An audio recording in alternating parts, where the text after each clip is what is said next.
talk, yeah. In the club, got them bottles on replay.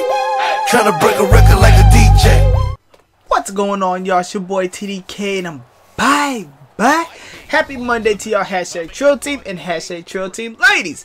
Now let's get right into it. We get the ball first. Michael Vick is here. My new, well, I want to say my new offense. Same offense, just a couple new characters in there and all that good stuff. And you're gonna see it as I'm showing my offensive line. Then I show my little skill position, since you guys are always asking to see my lineup. Nothing has changed just besides Michael Vick. Michael Vick's up in his mother, and look at my boy Emmanuel Sanders.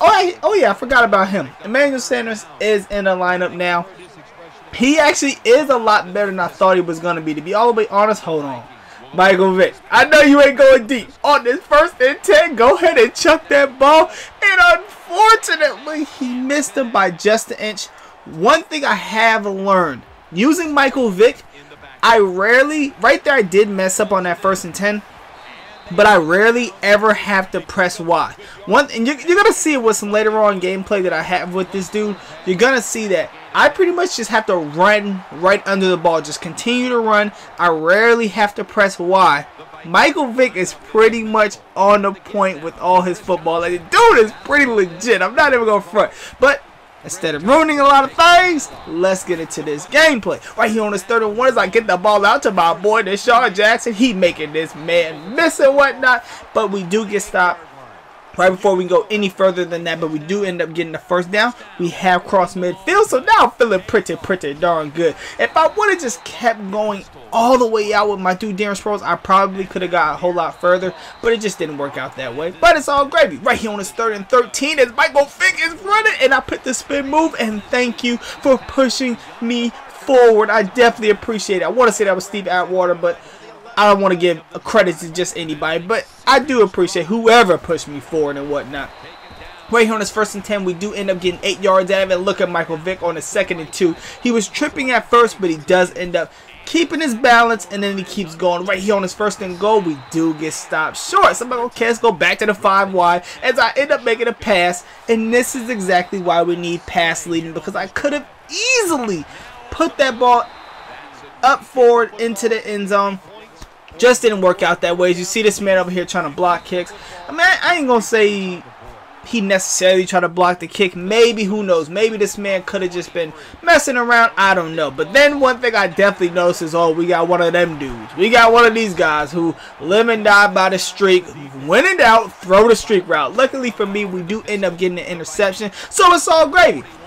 But now we gotta make this man pay, because that streak route stuff is not cheese, it's not illegal or anything like that. It's just really annoying. I'm not even gonna front. But luckily for me, we got to Michael Vick, and he ain't wasting no time getting to that end zone. And while he's doing that, get your fuck ass out on, boy. Hashtag excuse my French, shawty. I'm just saying, as we go up 10-0 on this clown, and I'm feeling mighty good. And then right away, I try to go for the sack, but I do end up getting blocked. And beautiful play by him on his 2nd series of the game.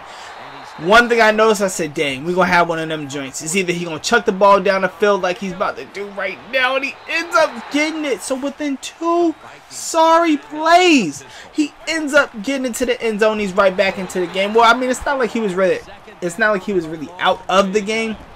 He's only down by 10 points, which isn't a lot at all. It'd be different like maybe he was down 21-0, but he is right back into the game, and right away, day night about this jabroni life. Go for the 4th down, because I strongly felt on that 3rd down I should have had it, but it didn't end up working out that way. But it's all gravy. Right here on the 2nd and 8, we give the ball off to CJ Spiller. I tried to spin, but it didn't work. It just didn't work at all. Right here on this 1st and 10, as I'm heading up the field, I see my boy D-Jax heading up the field himself. So he ends up getting us a 1st down. I call the timeout, kick the field goal right before the half to go up 13-7 on this man, because he does end up getting the ball to start the 2nd half. And then right away, I make a little few adjustments to try to keep this man contained in that little offense of his and all that good stuff. And then next year, no, this man is off to the races because he has a Michael Vick himself. And I'm like, damn, Gina, damn, I can't keep this man contained and whatnot. Luckily, I didn't try to tackle him just because I just know better. Like, the chances you catching a Michael Vick or RG3 in those kind of open field situations is pretty much slim to none. So I was like, I'm not even going to try to attempt to even just play myself like that. I'm not even going to lie. Right here, as he's already crossed midfield, 1st and 10, I end up having to make a tough decision with Devin Hester. It was either I go try to get him or I try to cover the ball. And look at this. Or I mean, try to cover the receiver. But look at this, man. So I end up fumbling, right?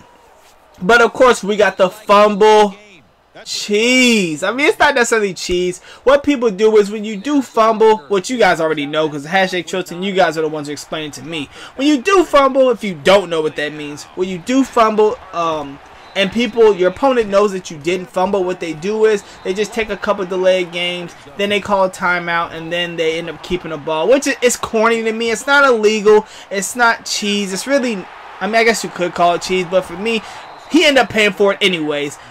So, to me, I didn't care. But shout out to my boy Michael for that Taylor Mays. He ended up paying for it anyway, so I don't care. Because he threw an interception while he was in the red zone. So, that's exactly what he get. Karma is a mother. But like I said, if you don't know what the fumble cheese... I need to stop saying it. If you don't know what the fumble thing is, when you... Oh, damn. Shame.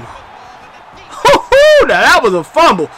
I can't even front. Michael got slept by. Oh my goodness, yo. And look at this. Look at this though.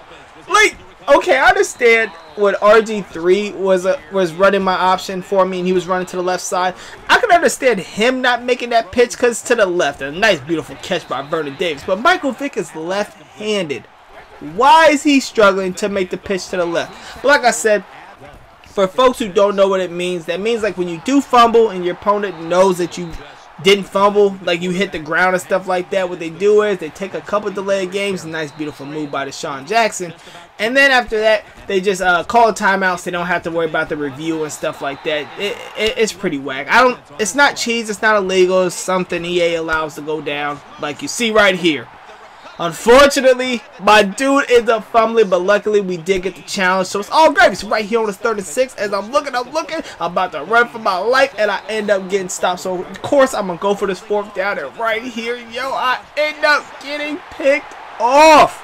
I'm like, dang, Ring, that was completely your fault. But luckily we do have defense, so that's all we have to do is get a stop on defense. As I call a timeout right here on the 2nd and 8, we stop Darren Sproles coming up on his 3rd and 5. He's standing, and then Michael Vick is about to run out to the left. And look, my player who was standing over there, I want to say it was Patrick Peterson, did absolutely nothing. Why are the players so stupid?